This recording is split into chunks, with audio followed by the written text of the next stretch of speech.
Welcome to the DMF. I am your host, Justin Yachts, and today my guest is a director, actor, writer. His name is Hussain Ahmad. He is an award-winning director, an award-winning actor, and enjoy.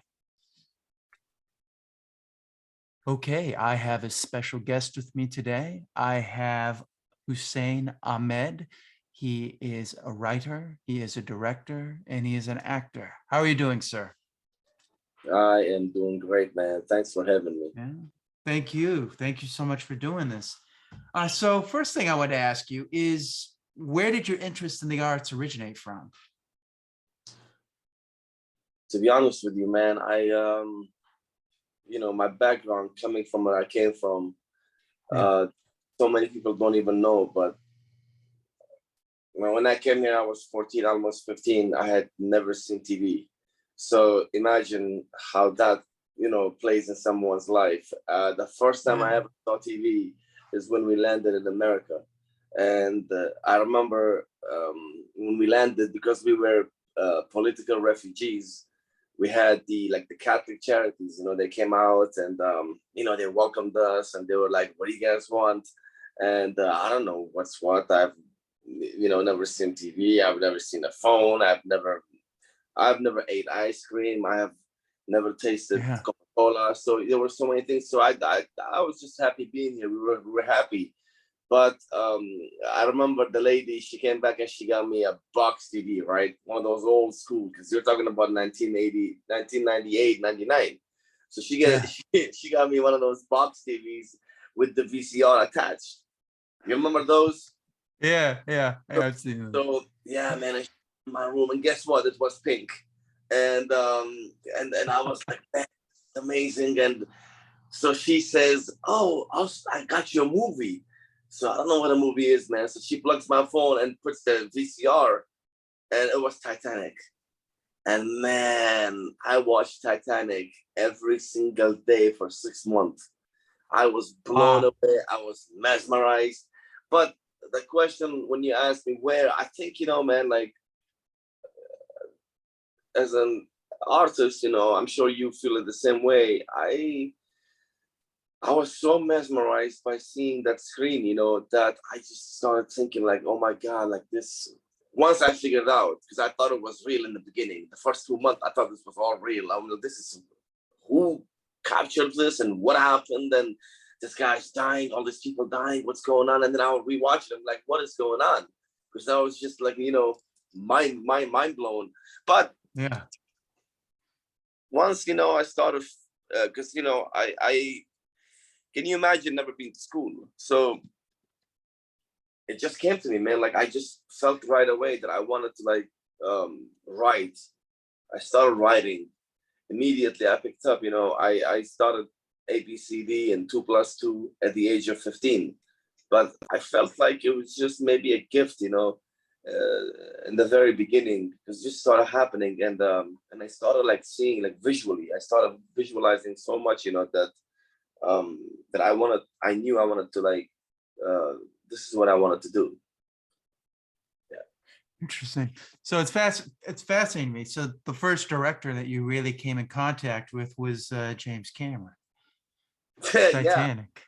Yeah, James Cameron. But I remember my second movie, which became my favorite movie of all time, which, to be honest with you, I've seen more than Titanic. I've seen probably 1,000 times. I have it on my phone. I have it on Blu-ray. It's 12 Angry Men, Sidney Lumet. Oh, wow. Okay. So, man, yeah, that's, I learned a lot from just watching, Sidney Lumet and the way he worked, it was genius. But yeah, man, I just, the first one was James Cameron, yeah. What do you think, what was your first reaction to Titanic? Was it the acting? Was it the presentation? What jumped out at you? Honestly, it was the presentation. Visually, I remember, man, I was blown away. They played it for me the first time and I'm just watching, and I have brothers and sisters, and their life just continued. They didn't give a damn about TV and stuff, and they would just go out. And I was glued to the TV, man. I couldn't leave. Yeah. I would just watch the screen. I was just blown away by the scale and just the beautiful like cinematography, you know. That movie is underrated, man. That movie is really underrated. I Yeah. know it's a cheesy sort of love story that they combined as when you're looking back at now. But even today, when Yeah. you're watching, and it's ahead of its time.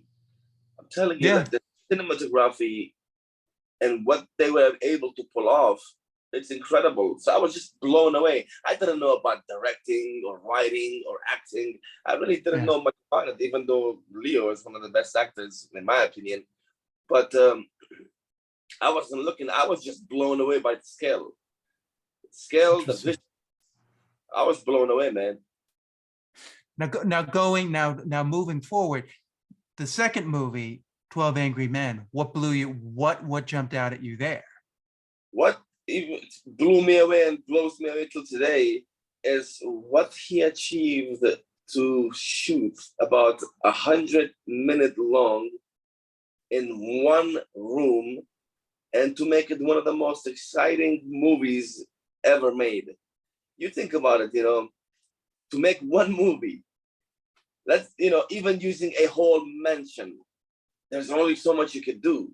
But if you watch that movie, especially the first 10 minutes, it's so flawless, man. You feel like you're really, honest to God, in there with these guys. You Yeah. don't even realize that, and a lot of people don't realize, he does one take.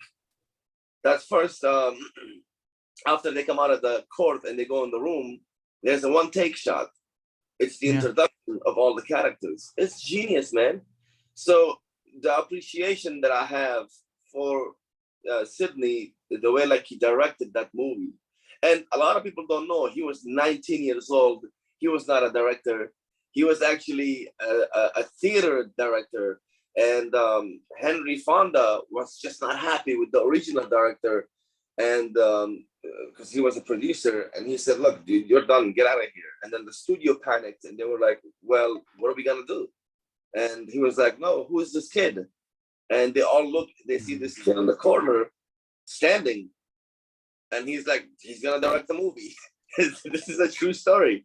So they're what? They're like, there's no way, like, oh yeah, he's gonna direct the movie. So he was 19 years old, given this big task to direct this movie, and he directed it flawlessly. Yeah, he rose to the challenge. He did. What other directors do you admire? I'm curious. Honestly, you know, Sydney is probably one of my favorite directors. I'm just never been a fan of Hitchcock. I know people talk about Stanley Kubrick, but I think it's I think The Shining is so overrated. People are gonna look at me like, oh my God, but I think it's extremely overrated. But I think Denis Villeneuve. Denis Villeneuve, oh, from who did Blade Runner 2049 and that? Yeah, I think, you know, I think for now, I think him. I think Alejandro Inarritu and Birdman, such a good movie. Yeah, you talk about one take, you know. Yeah, you know, yeah, those kind of directors, man. Christopher Nolan. Yeah. Those directors, man, that I really, really admire. You know, and for now, I do have a love and hate relationship with Scorsese. I think there's a movie that not many people have seen, which is really my probably top 5 favorite movie ever made by him. It's called Silence. Yeah, I've seen Silence. It's a tough film. I mean, it's a long film, but it's you know, man, really asking interesting questions. Yeah, it really is, you know. But I think when I watched that movie, the composing of that movie, the composers, it's the music, you mean? The background score? The background score, man. So I believe in manifestation. So when I watched that movie and I was blown away by the composer, I was like, I'll work with these composers. And I Yeah. remember my guy next to me, like, are you out of your mind? These guys are like Academy Award nominee. I'm like, yeah, I know, but I'm gonna work with these guys. And now I got these guys for our upcoming movie. It's a husband and wife. Oh yeah, it's a husband and wife. His name is Kim Klog, a genius composer, and that movie, man, shook me. But anyway, man, yeah. So I think like after Sydney, you know, I think Denise and um, And yeah, between Denise, yeah, Christopher Nolan, yeah, and Alejandro, you know, those three guys are like, you know, very good choices.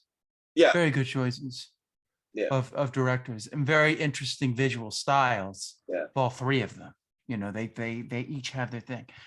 Um, do you think, because you said you weren't introduced to television at a you know, till 15, do you think though, even as a child, did you have a love to perform, even though you didn't have television and didn't have that? Was there a love to perform even then?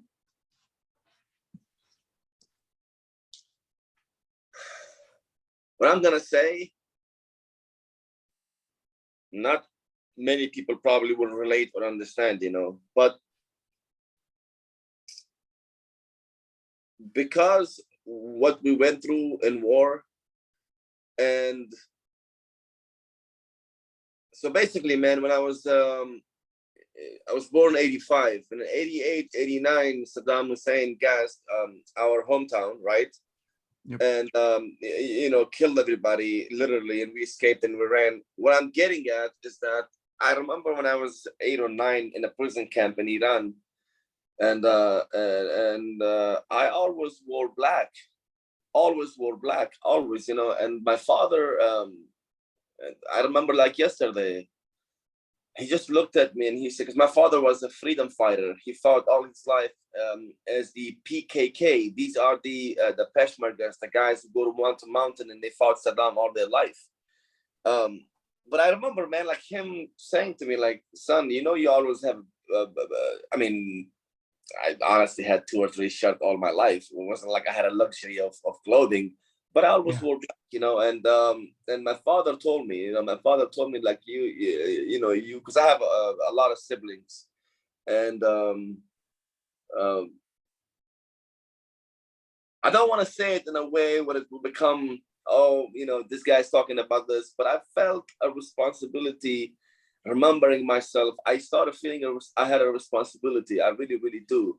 As a young kid, and I started wearing black from that moment that I remember when my father pointed out, and my father told me, like, you know, there's a big symbol by wearing black, and I didn't understand back then. But to this day, I have always, till today, I will always wear something black, whether it's my pants or my shirts. You will never see me like wearing all white or this and that. So what I'm getting at is that becoming a filmmaker is not for me about fame, about this, that, or about what comes with it. Because believe me, I'm already experiencing it right now, which I never give a damn about. I don't do social media. I don't do none of this. I've done so Yeah. much.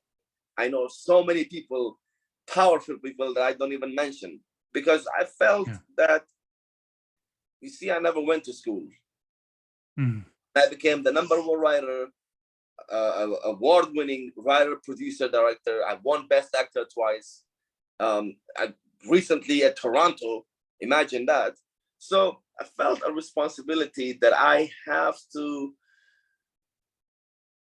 do this and make sure to start building Wi-Fi systems, to start building libraries, to start building theater schools for all the people that got absolutely no voice.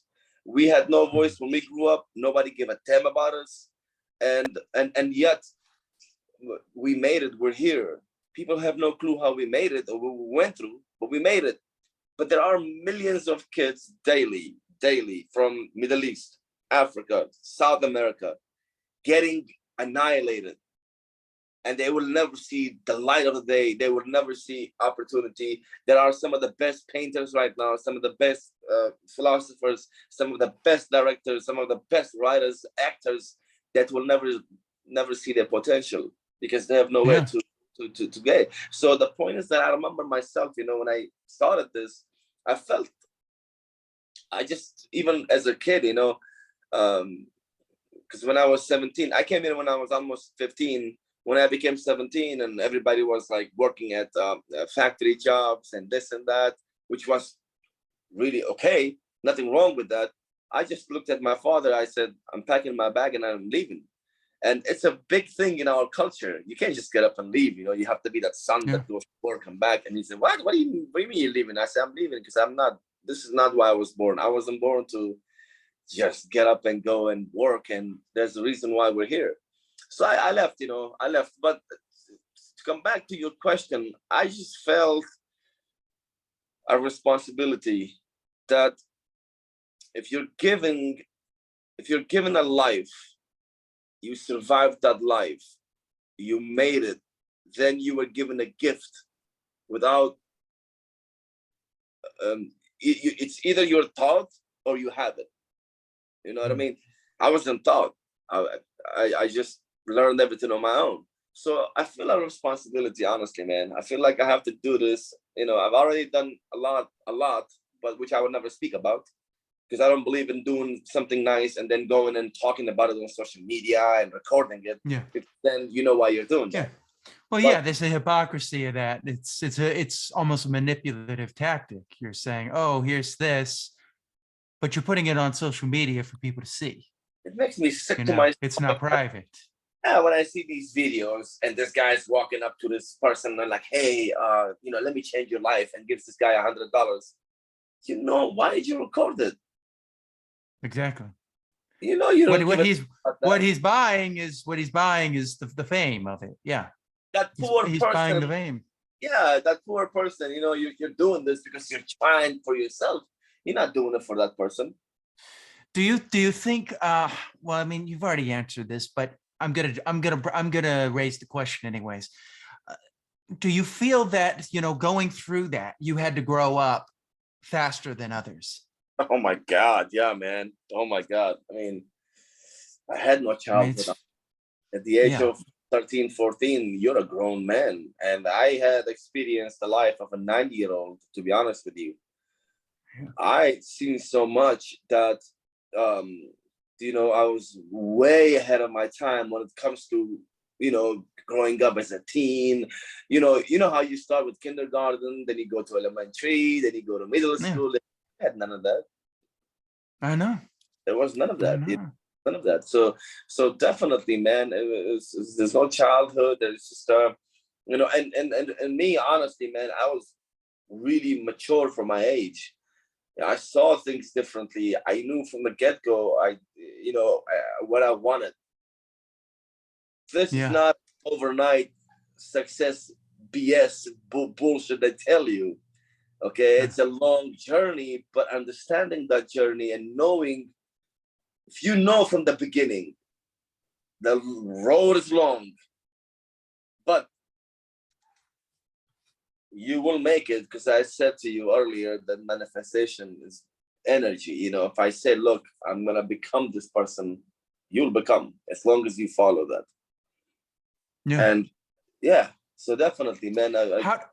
How did you here's something I don't think anyone in America will ever really understand, but I want you to try and explain it as best you can. It's very hard. How do you cope with something at a young age, you know, fleeing countries, things like, how do you deal with that? I What know I'm about to it's say, it's a difficult question. no, it's actually not difficult. Honestly, it's not. And what I'm about to say is gonna piss a lot of people off. But in my life, I've always either pissed people off or people have loved me. Okay. Mhm.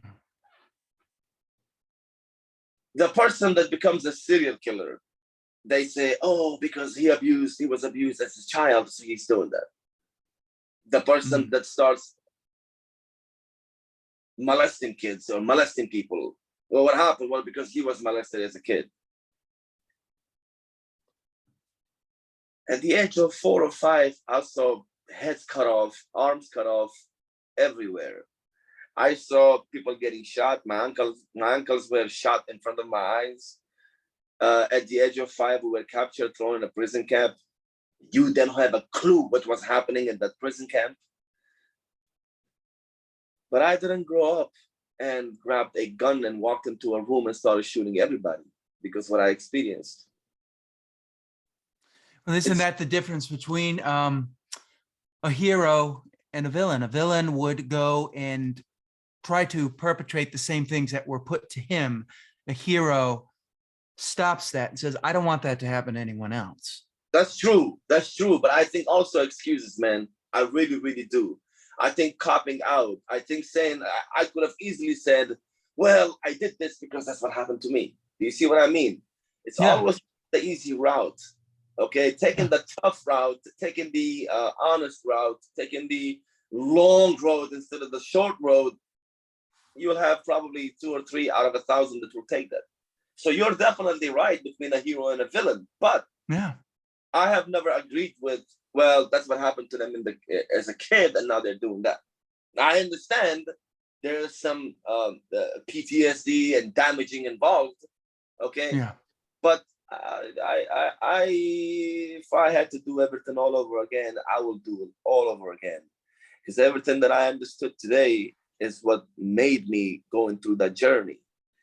You understand that the reason the rich is sitting there and can literally eat a sandwich for $100 and watch the poor person die of starvation and not have any feelings because he's never been through shit in his life. But us, what we went through, you know what I mean? You never change. You will always remember where you came from, and you will always feel the pain of that homeless guy. You will feel the pain of that kid that's lost the father, the mother in Congo, in South America, in Mexico, and in parts of Asia, and Iraq, and Afghanistan. You'll always feel the pain because you know what they're going through. Okay. And that's something I've noticed even in your acting, is you have that, even when you're standing still, there's this pain. A lot of people talked about, and Robert De Niro had this. And I think a lot of it has to do with growing up in the 70s in a dangerous time. When somebody is coming from a dangerous time, even when they're standing still, they're still not still because where they came is imprinted on them. You know what I mean? Yeah, 100%, man. You know, the satisfaction doesn't come from being on the red carpet and taking pictures and people coming up to you. That's not the satisfaction, man. The satisfaction comes when you can. The goal is that if you make a film that has statement and you got one person changed, one person woke up from that, that's the biggest satisfaction. You talk about pain and all of that that's within us, and you can tell from that is because of that. As I said to you earlier, you know, that's the goal. The goal is to really change, because, you know, art, cinema is the most powerful tool. And I never wanted to, I have had some massive opportunities to be up there, but it was to make zombie movies or some brainless comedy, romantic comedy, and I never wanted to do that. I don't want to be known for that. You know, I want to be. You want to make films with statements. With statements, something that people will remember and have something to say. You don't want to just make pure entertainment. Absolutely. You want to make something that says something. Absolutely, which is great. Which we both know. If I took the entertainment route, I'll be there really quickly. If you know what I mean. I'll climb the ladder really quickly, but I don't want that, man. I don't want that. I love challenges. I love block roads. I love hardships. I have been used to it all my life. So for me, it's a piece of cake. Yeah. Now, getting back to coming to this country, I read that the first place you came to was Louisville, Kentucky. Man, what was that like? You know about that story? It's incredible, because when we went to when we got captured in the prison camp, and one day riots started. People couldn't take it anymore, so my family, we escaped. and we couldn't go back to Iraq, because of Saddam, chasing your ass. So we had to go to Pakistan was the only way. But long story short, the United Nations, after a long battle of being homeless and all of that, they finally agreed for a certain amount of families to come out. And they literally opened the 50 states, the map, and showed to my father. And my father doesn't know what's Louisville or what's New York City or Atlanta. He just wants to get out. So he just pointed at the map, like, look, I want to go here.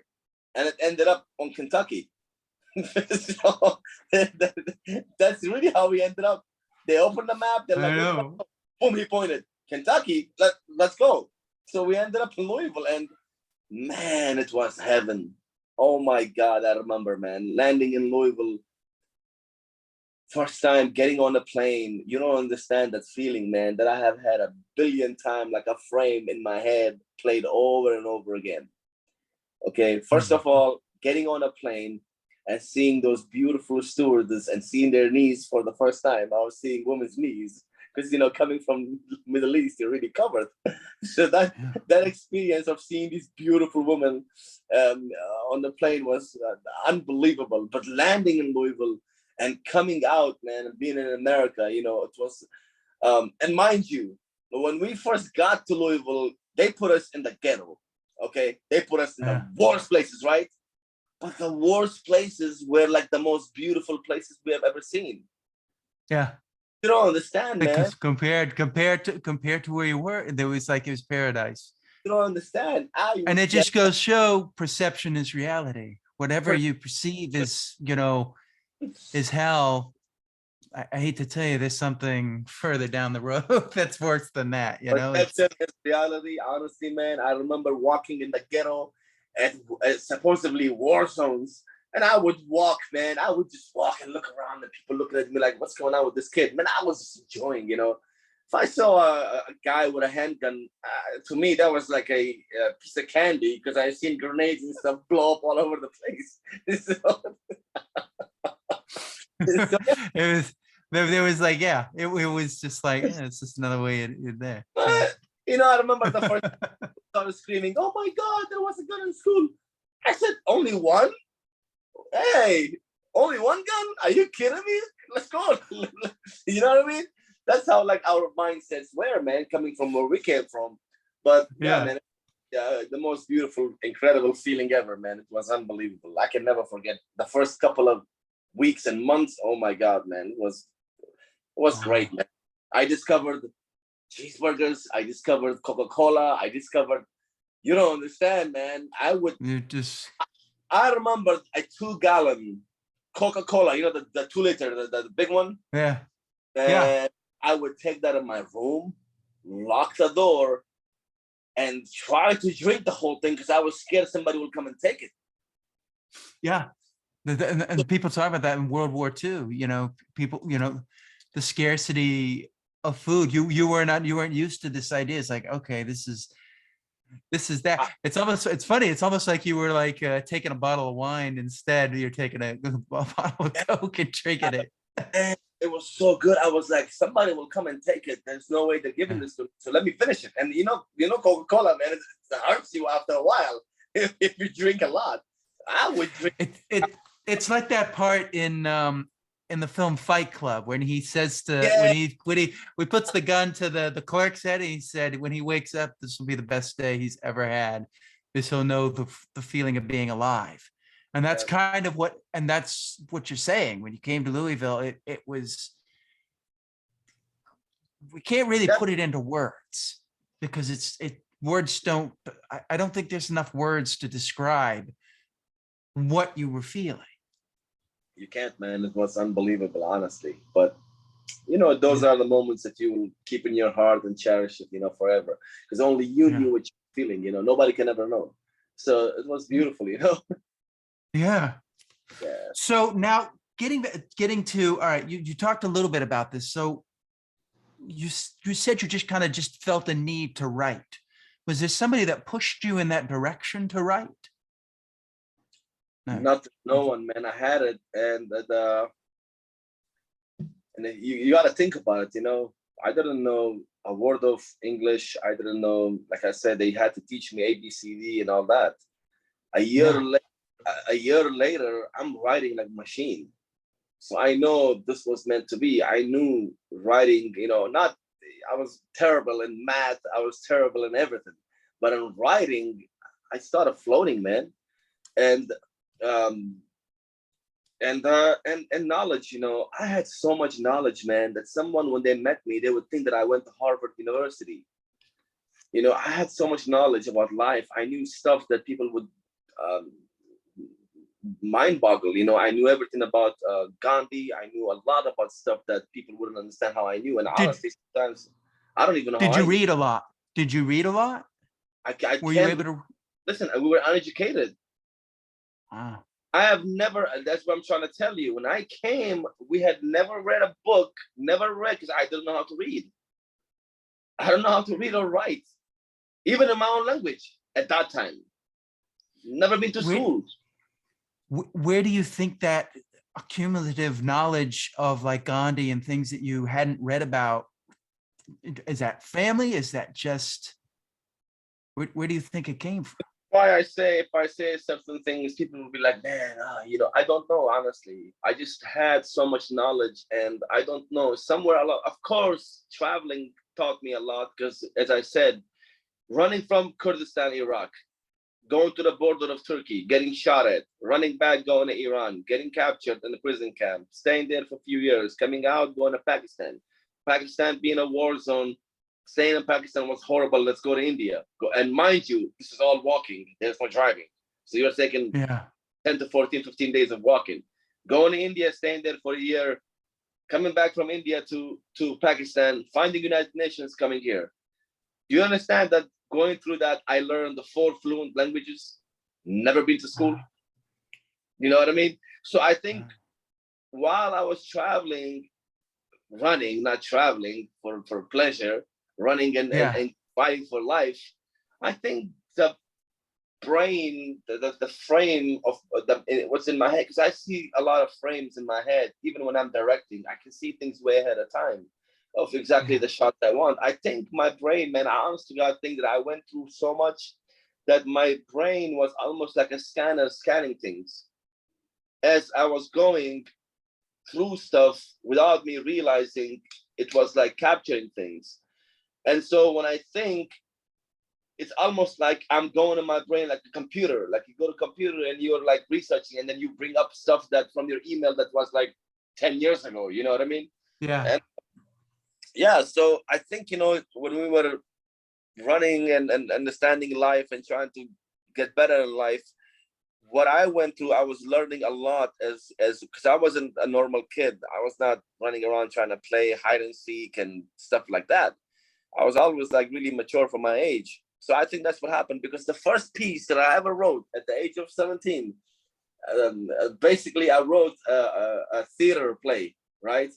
And oh, Right. Okay, so let's talk about your first film, Pablo is Dead. Tell me a little bit about that. And let me tell you the first thing I noticed when I came through.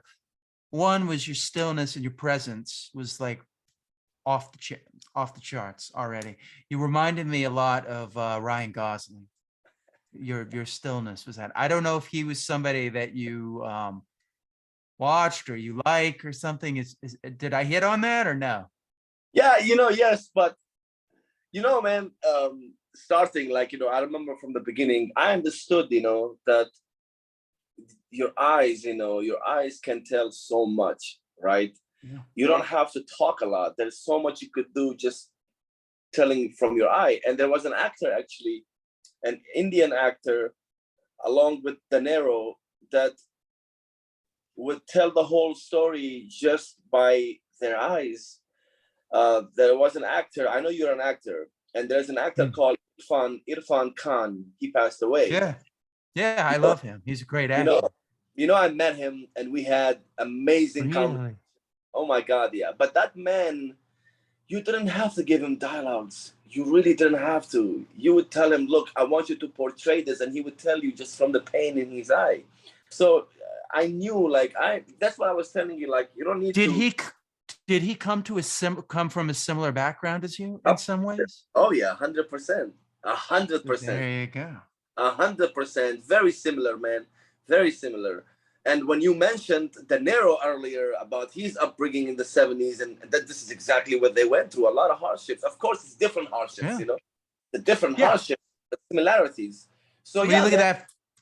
You look at that film, the Warriors. Like, it was gang territory, taxi driver. That's what people were growing up in.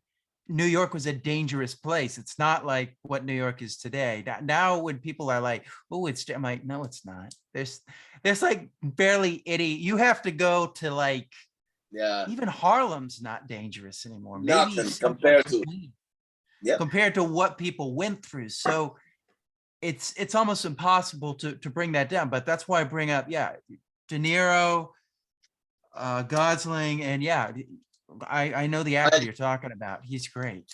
I agree, man, and you're right. You hit it in the nail. You know, that's, I understood that from the very beginning, that I didn't want to just, you know, talk. So you paid attention for sure. But yeah, you know, honestly, man, those little bitty short stuff, you know, I was just I knew from the beginning that when I wanted to do my first feature, I did not want to depend on investors. I did not want to, because I knew people who were waiting for 10 years to make one movie because they were waiting for someone to come and hand them a couple of $1 million. So, Yeah. So all the shorts that I was doing from the very get-go, I was actually honestly practicing. You know, I was practicing. And in the beginning, nobody understood what I was going for. Nobody understood, you know, what's in my head. I would just say, look, this, that, and they would be like, oh, okay, you know, but no one understood what I was trying to get at. But for me, you know, those were like the blueprints. That was college for me. Okay, that was. I can already see, though, a lot of technique coming in. I mean, when you strangle the guy and you pull the camera away, you didn't have the capabilities to really show him dying. But by pulling it away, you know, the viewer is going to, if they're paying attention, they'll create that image in there. Yeah. And I like the dark grittiness. They had a nice palette. I mean, you might not have had lights and everything there, but it still had a mood and an idea. And even though there's not a lot of dialogue, it flows. Like, you can tell somebody's good right off the bat. And that's, you know, and I noticed it right away. I was like, oh wow, he reminds me of Ryan Gosling. That's like the first thing just made jumped out. I was like, should I tell him that? I appreciate it. I really do. So yeah, so I really liked Pablo Was Dead, and I liked the clothing you guys were wearing. And then the what was it? The second film you did, I forget the name of it. Why didn't I not write that down? See, I have it right here. I have all your films here. The second film I watched. The short film, yeah, I remember, because I did a bunch of short films, man. Some never even made it into, you know, out there, but I did that one. I did Broken Bonds. That was it. That's the other one you did.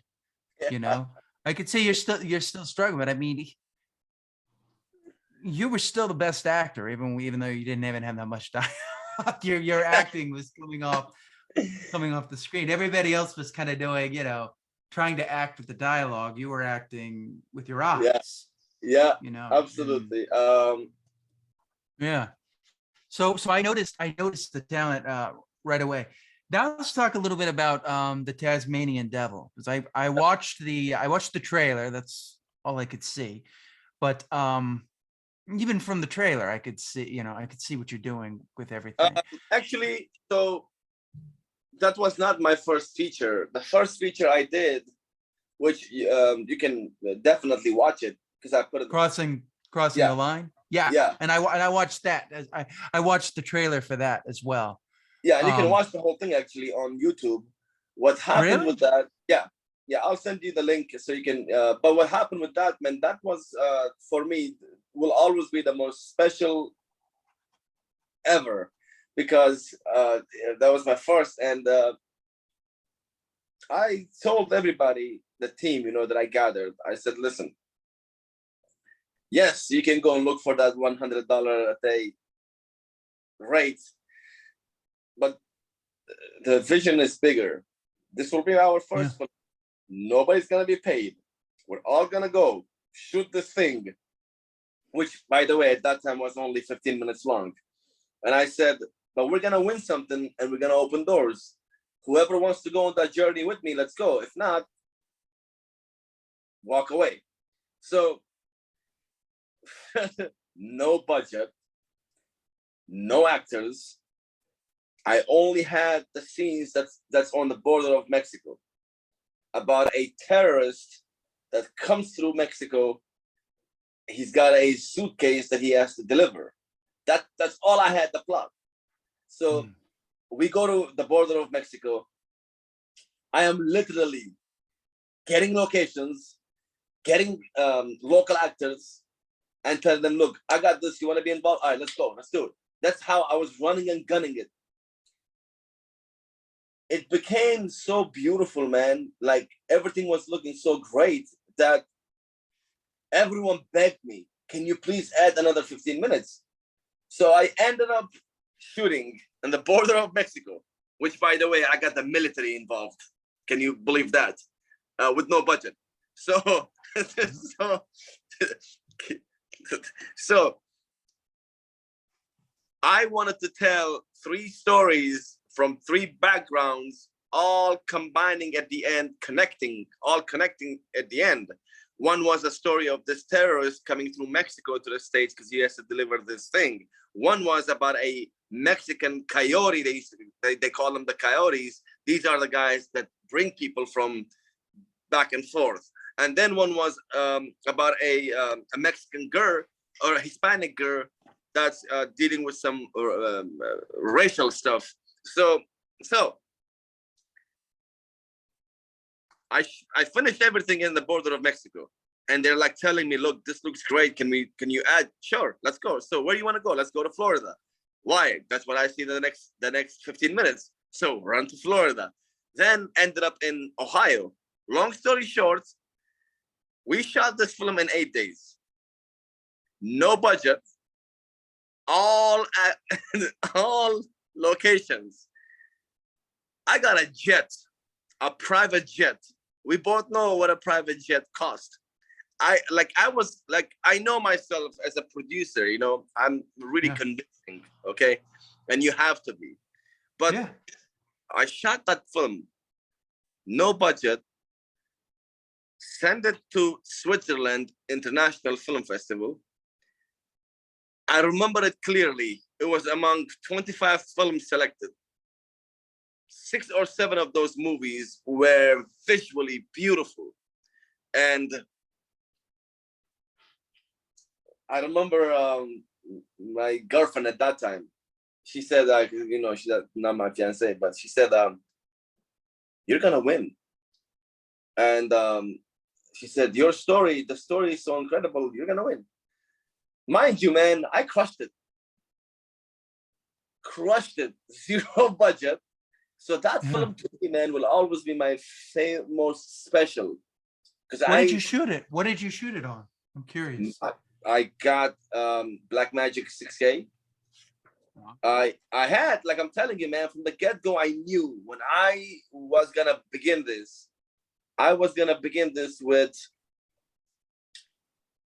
with a bang, if you know what I mean. I needed to make a statement. I needed people to realize who I was. And because to this day, man, whoever is watching that movie, even though it's about probably 70 minutes long, people think I had budget, I had proper this, proper that. You have to remember, I'm the writer, producer, director, casting, and location, and just everything is myself, playing one of the leads, but yeah, man, I remember that, that was unbelievable experience, but shot the whole thing in 8 days. The Tasmanian Devil. I know you asked about that, which we'll get into it. But even that entire thing. Do you know how long it took me to shoot? 9 days. 9 days? I was gonna say 20. 9 days for the whole thing.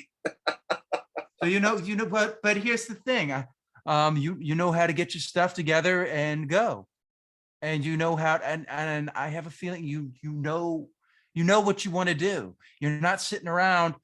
A lot of filmmakers, they sit around. They're like, let's figure this out. I've been on sets where they don't even have the shots, and they're like, oh, we'll figure them out. And then it's like, no, it's not time. You know what you want to do, so therefore you're able to do it in 8 days, 9 days.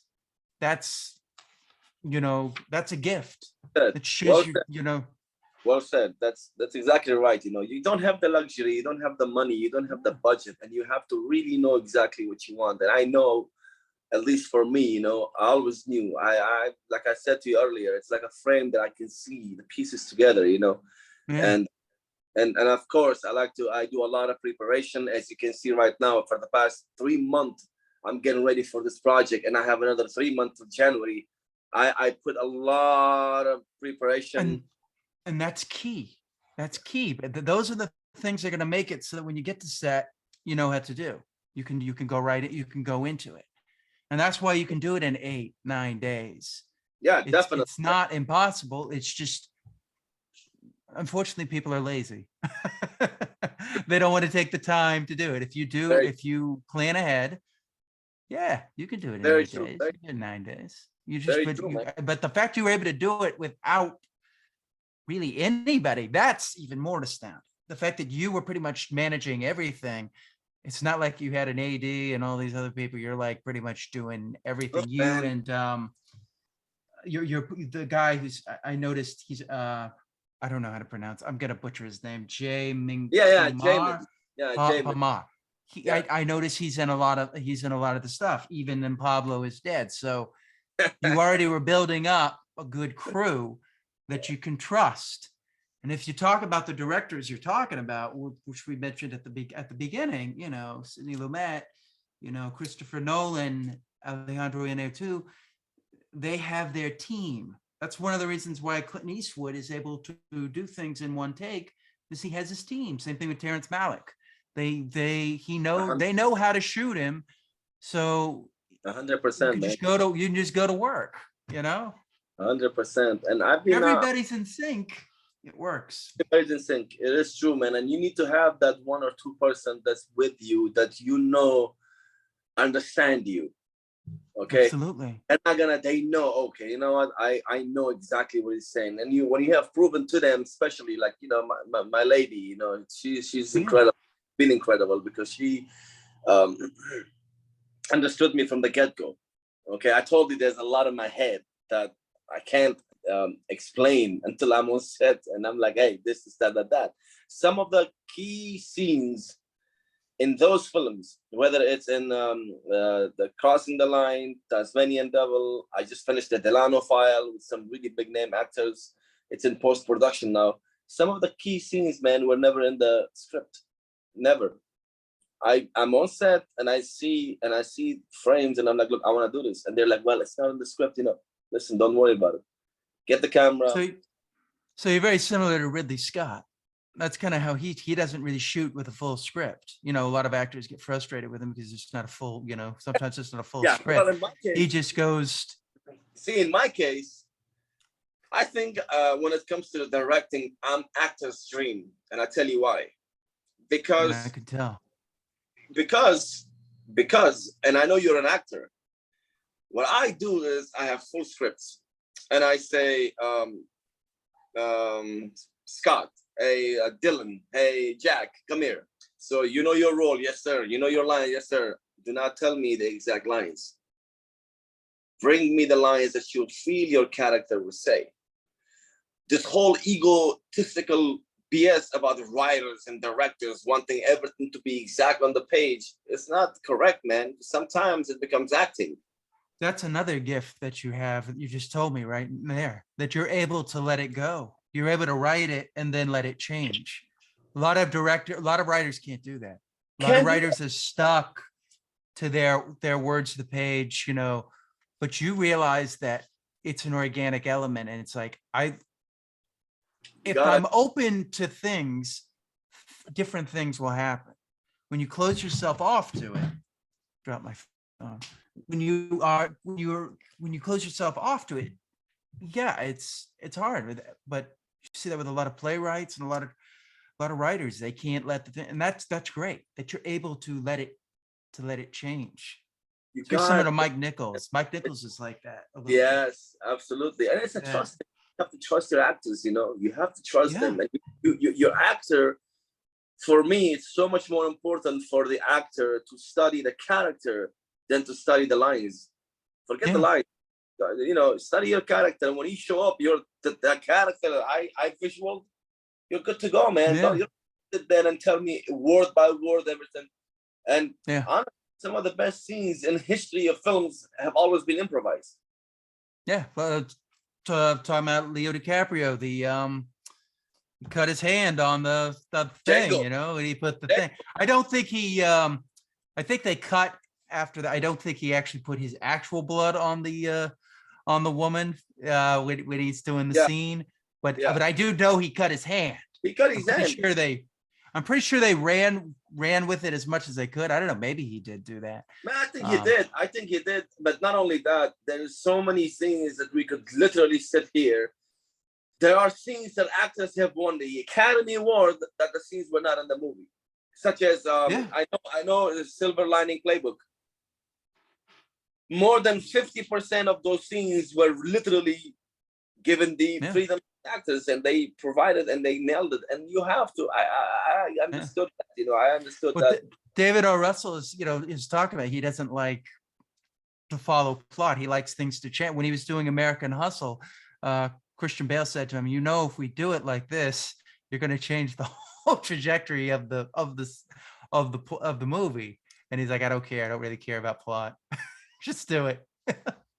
Again, I think if you know your end game, I think if you know exactly what you're looking for, I believe that when you are so butthurt that the actors are changing lines, it's because you really don't have the end game in your head. And that's why you're lost and you don't want nothing to change in your script, because this is your blueprint.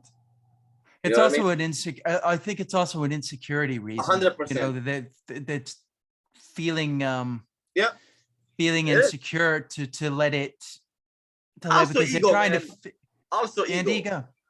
You know, but look, I'm sure you've been in it enough. You know how this business breeds egos. You have to have a good head on your shoulder to not let yourself be caught up in the egotism of it. You have to let, and that's what you remind me also of Oliver Stone. Oliver Stone talks about, he says, look, it's all a war zone. Everything's going crazy. But at the end of the day, I've got to shoot the movie that I see. You know, it's my job, as he thinks it's his job as the director to still maintain that vision, you know, throughout the thing. Very true, man. It's ego. An actor comes in and he really wants to perform and he wants to give his best, but your ego hurts because he's gonna go over you. You think in your head he's going over you by changing a few things. Listen, man, if it's helping your project, if he's delivering a beautiful performance, why would you get your little feelings hurt that he didn't follow what you said? It's crazy, you know. If it's good. And I think that's the gift that you've been given from your upbringing, is you're able to see the bigger picture and not get swept by these small things. Like this is small stuff. Who cares about that? I care about the big thing. The guy that's holding the boom is as important as anybody else. Okay, Exactly. that's nobody bigger than anybody. I walk on a set. I don't become, hey, look at me. Yeah. Those things don't exist, man. Without him, there is no movie. How about that? Exactly. I mean, I always try to shake my hands with everybody after I leave set, you know, who's been on the things. I'm like, they're making me look good. It's all a team effort. It's all a team effort, man. Very So let's go to now Tasmanian Devil. I've got a lot of questions to ask you just from the trailer alone. One thing I wanted to talk to you about is the hair. Where did the hair idea come from? I'm curious. You know, it's based on true events. So Okay. what happened with that? What happened with that is we premiered Crossing the Line in a couple of states, but in Florida, in Miami, and it's packed, man, packed. You know, people are watching it, and to be honest, you know, they were blown away because you know, they knew that there was no budget, but the story was really, really strong. So after the show, when the show was over, Jackie, which is my lady, she knew this boxer, and this boxer was apparently doing some deal with Netflix. They were trying to do his film. So he walks out, he was there, and he walks up and he says, "I gotta talk to you." And I said, "Sure, let's talk." So, you know, we go to dinner, and he says, "I don't want nobody to do my stuff because they're butchering my story. They're butchering my life. They're changing everything." So basically, this boxer was literally a thug. He was a street fighter in Chicago. And he was such a, basically, man, he would knock out 3 to 4 people a night. He would go to a local bar, get in a ring in a local bar, and challenge people for a couple of 20s and go home. You know what I mean? So, but he became very popular. They started calling him the Chicago Raging Bull. He made a name for himself. Yeah, that's what I was thinking was Raging Bull when you were telling me that. Yeah, they literally called him Chicago Raging Bull. Well, that guy made a lot of mistakes because he could have easily been, honestly, somebody. But long story short, he was very popular to the point that people would fly from different countries challenge him. You know, they would challenge him in these fights, and he would just beat everybody's ass. So, so he tells me the only way I will do this with you is if you play me. Now, keep in mind, I'm not a boxer. I despise gyms. I don't like gyms. I don't like people who go work out like a lunatic 24/7. I like to eat. I like to drink. Yeah. So I'm thinking, you know, and boxing, there isn't really much you could do with a boxing story. They're basic, all the same underneath.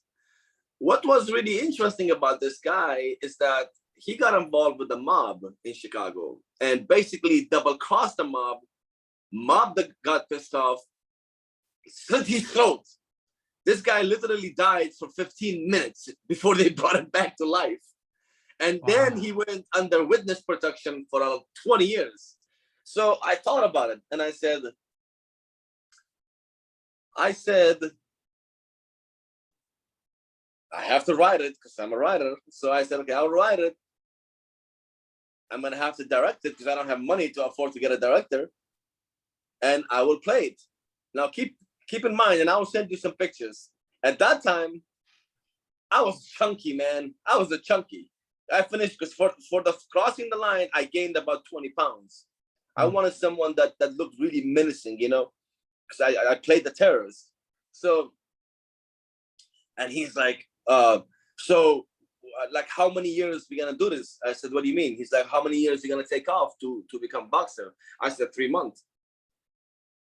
And he's like, what? I said, yeah. I said, in 3 months, I don't have time to give you 2-3 years. I can't slow down. I have to make movies. So we're gonna do this. I'm gonna start writing, start training at the same time, and get my locations. And he's like, oh, okay, let's do it. So in 3 months, man, let's just say I pissed off a lot of people because I became obsessive with training. So I would wake up in the morning, run. Then I would go to gym with my boxing trainers and box for hours. Then I would go at night to work out.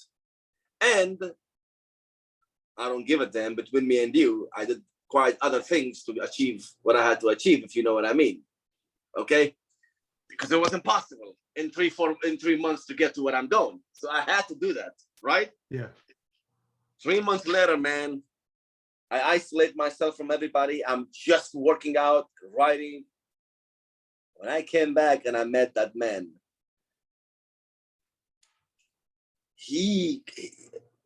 God is my witness. I walked in there, I said, he's looking at me, he doesn't know who I am. He's just looking at me. And Jackie starts laughing, and she's like, Frankie, what's going on? Let's talk. And he's like, oh yeah, I'm waiting for Hussain. I dropped.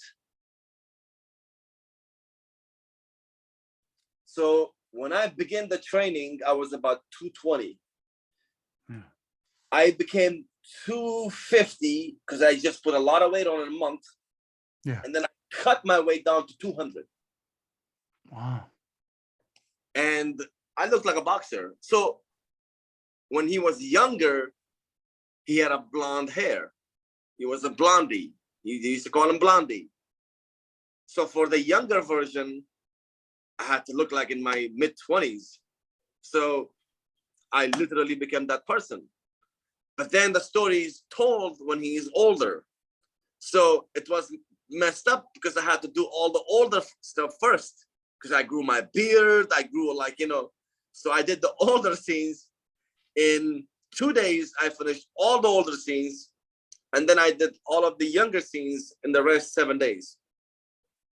But that was a mission statement because, mind you, again, I had no budget. That budget never stops me. And that's why I think I'm successful in what I have done, because I know if somebody told somebody, do a boxing movie, well, yeah, they'll be terrified. And then first thing they do is go chase money for the first 2-3 years. I was like, no. I know I'll get all my locations. And you know, a boxing movie requires a lot of locations, thousands of extras. And you're talking about the peak of pandemic in Florida. Wow.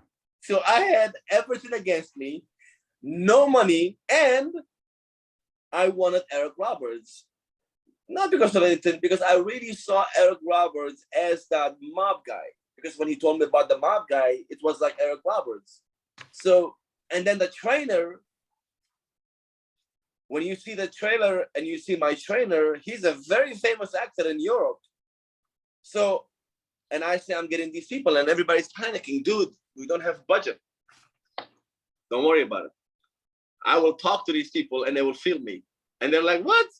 So I got on the phone, man, and I'm obsessive. If I want something, I get it. I don't stop till I don't, you know. I got with not sleeping for 2-3 weeks. I got his cell phone number, Eric's cell phone number, and I called him. And the entire budget, when you look at the Tasmanian Devil, you really think I had about $500,000 at least. I mean, this is from everybody who've seen it. I had $40,000. Now you're talking about actors like Eric Roberts, Eliza Roberts. You're talking about Blaireem, who was the coach. Just for that, it's a couple of $100,000. I know what I'm saying, especially working with literally a first-time director. But I'm not gonna get too much into depth. But I made all that happen, man. I made all of it happen, and all of that happened in 3 months. I got the script done. While I'm writing, we're getting locations, getting actors. I'm training. I'm casting.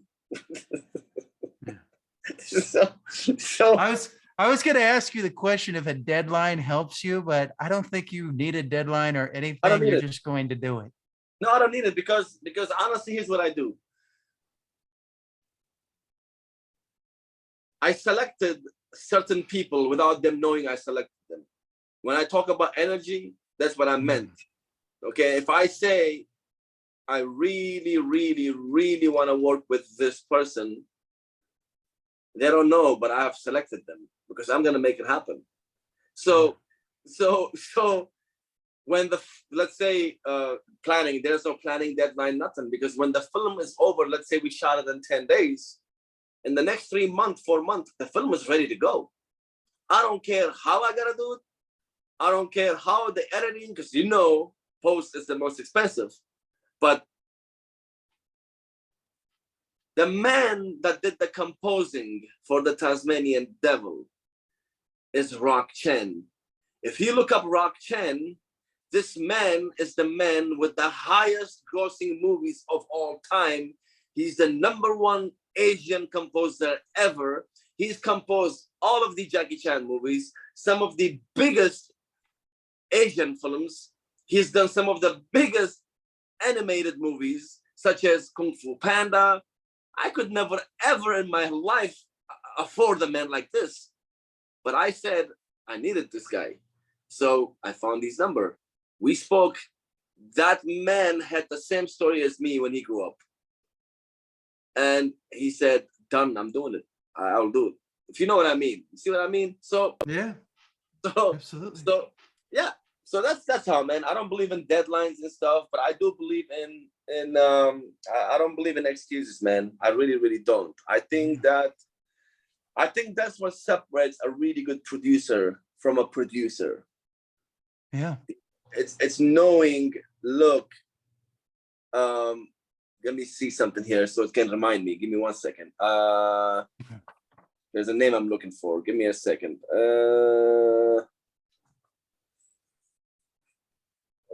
What's the name? Anyway, I was looking for a name to reference. But what I was gonna say, the point I was gonna make was that if Justin gets involved in my project, I have so much respect for Justin and his time that I will make sure it's not gone to waste. Yeah. I'll make sure that if he dedicated his time to me, I have to make sure I will give him that time, and I'll make sure it's done. Problem with people, man, is that nobody has value for anybody. Okay, it's true. It's true. Really true. There's a lot of, they see them as instruments or objects. Yeah. So, which is the unfortunate side effect of social media and so many things, is we're losing grip on the things that motivate people and make things happen is passion and work, you know? True, man. True, you know. I said to myself that before I began everything, I said, before I'm 40 years old, I have to win the academy. And I remember it clearly. My mother, my father don't watch TV. They don't know nothing about industry. They have no clue. They are, you know, religious people from Middle East. They pray, they go to sleep, they wake up. You know what I mean? My mother and my father individually have dreamed, seen me receiving this and receiving that, and they don't have a clue what this is. But I knew from the get-go, before I'm 40, I have to be there. And I know it's going to happen. I know it because everything I have manifested, it has always come out to be true. The energy you put out, that's the energy you will receive. And we should never set ourselves short. If you want to do something, you want to be the top guy. You don't want to be just there as another ant. Yeah. Okay. And that's why I know from my filmography, if you look at it, it keeps getting better and better. You don't want to go down, you got to go up. Whether it's actors, to your story, to visually, to the music, everything got to elevate. Each time you go, it's getting better and better. Has to. Well, you already answered the next question. Where do you see yourself? This has been wonderful, man. Yeah, Talking man. to you. This has been so great. All right, so let's wrap up a little bit here. I'm curious, do you have a beginning of the day routine? Every single day, to be honest with you, first of all, I'm a night owl. I don't like to, I'm awake all night, okay? Yeah. I like to write, I like to think, I like to, all of that. But every time that I have written a new script, it's always begun with getting in my car and taking a drive. Every story that I've ever written has begun that way. That's my routine, man. I wake up, if I want to do something, I have an idea, I would drive. And by the end of that drive, I will know exactly what I'm looking for. And I began that way. But if you're talking about the routine, man, every morning, whenever I sleep and wake up, and I don't wake up too late, believe me, I don't need much sleep, 3 to 4 hours, I'm good to go. I like to walk. I love to take a walk. And it's the most beautiful feeling, man. Doesn't matter if it's cold, hot, windy, rainy, that's not gonna stop me. My walk is like my therapy, you know. But I love to begin this way. I don't drink coffee. I don't like, it's not me. But that walk, I can miss anything. I don't want to miss my walk. It's a beautiful, beautiful therapy, you know. But that's it, man. And not sure if you're gonna ask or not, but I would love to have you, man, for my film, The Sandrunner. I think Yes. you know, I love your look, and I was honestly offered quite a good amount of money for the script, and I declined it. But it's basically the buzz around this, man, is that this could be the next Crash. So it's a really, yeah, it's a really powerful script. I know when you read it, you will know what I mean, and it's really different the way we wrote it. But I'll definitely send it to you, man, with the character that I have in mind. Yeah, I have a character in mind. It's a bigger role, but check it out, man. See what you think. I'd love to have you involved. No. We're definitely gonna talk about that. Let me just finish up though with you first. Yeah. Do you have a nighttime routine? No, not honestly, no. I don't like to. That's another crazy thing. I don't like to plan things. I don't like to think about oh, you know, what will happen or what will I do. I just go with the flow, man. I know in the mornings when I wake up, that's the first instinct of me walking. But at night, there's no routine or nothing. Um, there's a little prayer here and there that I do, but other than that, I don't have any. You know, I go to sleep when I want, I wake up when I want, and to be honest with you, I have never worked for somebody, if you know what I mean. I know this will sound crazy, but I never all my life worked for anybody. Worked for somebody. You're always working for yourself. It's great. Yeah, from the beginning. I recognize this. Yeah, and I've survived and had a beautiful life, but I have never.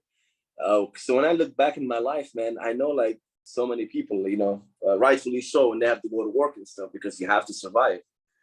Yeah. Man, if you look back, if one day, you know, I'm sitting down in actor studio and they ask me, you know, tell us about your life, I have to look back and it's like, it's unbelievable because, you know, I'm 37 years old and I didn't come from a wealthy background and, you know, but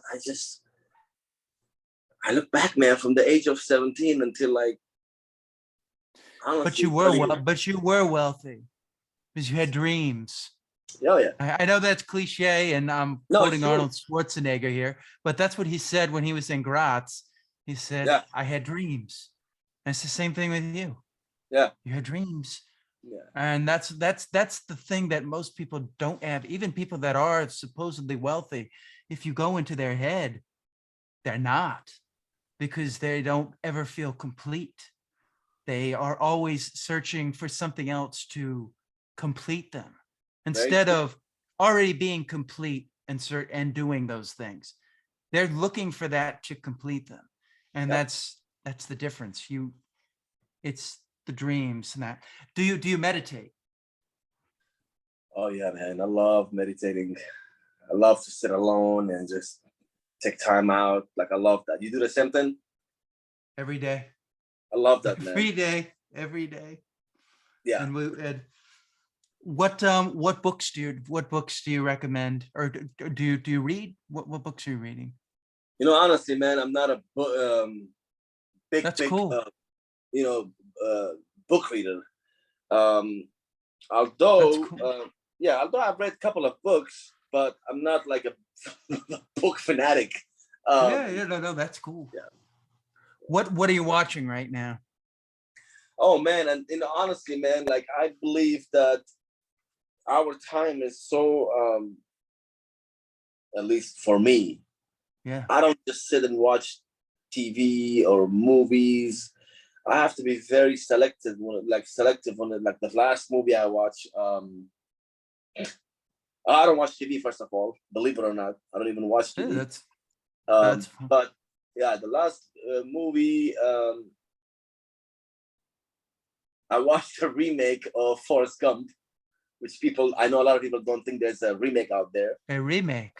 A remake of Forrest Gump. It's a Hindi movie. It's Indian. Okay. Yeah, I watched that. But when I want to watch a movie, man, it's first of all drama. I love good slow burn drama. I don't watch, like I said to you earlier, like zombies or Yeah. romantic comedy. It's just not me. But the only TV show that I ever watched, it's been 2 TV shows that I have ever watched that I really enjoyed from beginning to end. One was Lost. I watched Lost from all the way through, and then the other one was with Matthew McConaughey and Woody Harrelson. Oh, True Detective. True Detective. That was so good, wasn't it? It was amazing. I love it. That was like a movie. That was a movie into itself. It really was. I think it was a masterpiece, But yeah, that's what I like, man. Do you watch any David Lynch films? Oh man, yes. Yeah. There's a guy who has a different. Yes. David Lynch, David Fincher. Same, yeah. All the Davids. All the David. David O. Russell, David Fincher.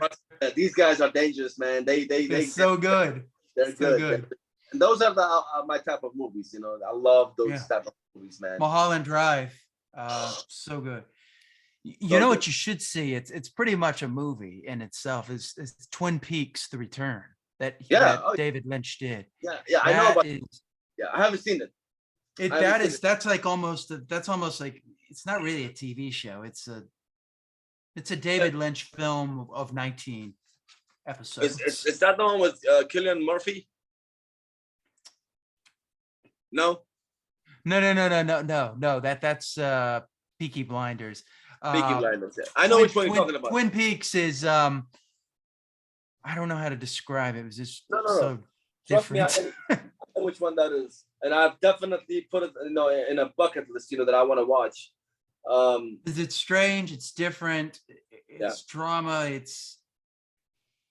I don't know. He's such a unique filmmaker. I can't really find him. He really is. He goes through his streams.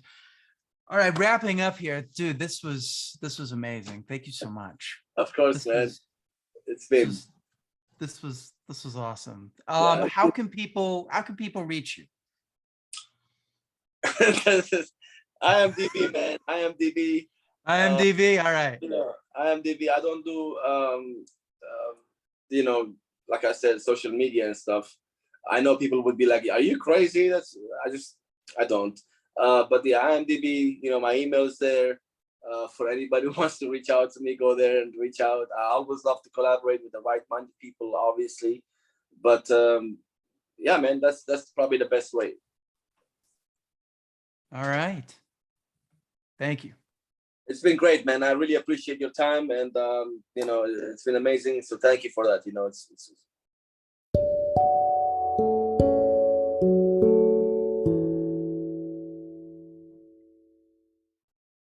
Okay, that about does it for today. I want to thank my guest, Hussain Ahmad, for being a guest on the show. I thought it was very brave of him to share with us what it was like to be in Iraq and coming to this country at 15. I think there's a lot we can learn from that. I thank him for giving me his time. and letting me share his stories. Look up his stuff on YouTube. If you look up his name, you should be able to find it. That about does it. I want to thank you, as always, for listening. You can find me at Justin Yachts, and I will see you next time on the DMF.